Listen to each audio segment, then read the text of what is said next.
What goes into the decision to call a typhoon day, and essentially cancel work and school for the majority of people in a county or city?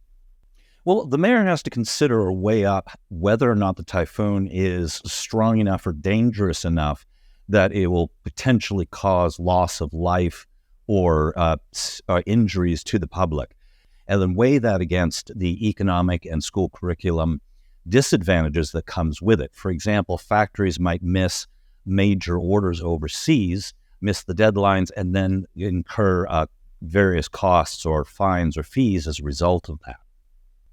Why is it local officials' decision in the first place to call a typhoon day? Because, the weather in Taiwan is, predicted by the Central Weather Bureau, the central body on a national level overlooking all of Taiwan. So why does it come down to local officials to make the final call? When you think about Taiwan's geography and the way that typhoons hit, right now, the typhoon days have been called up north. The weather down here is just a little bit cloudy here in Taichung. And also keep in mind that you have often typhoons will cross or be near, say, the south tip of the island or the north tip of the island, and it doesn't affect the rest of the island that much. Also consider the central mountain range. So you get a lot of typhoons will, for example, hit the east coast quite hard, but not necessarily central Taiwan at all. So, and then of course you've got Pingdong, Jinmen, and Mazu, which of course have very different circumstances and physical distances from Taiwan.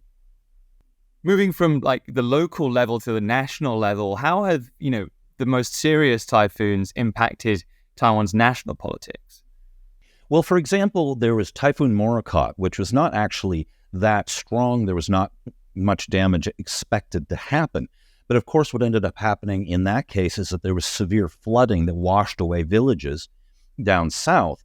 And at the time, President Ma Ying-jeou was severely criticized for what was perceived as a lack of personal response or care about the victims, a little bit like the response to President Bush after Hurricane Katrina in New Orleans.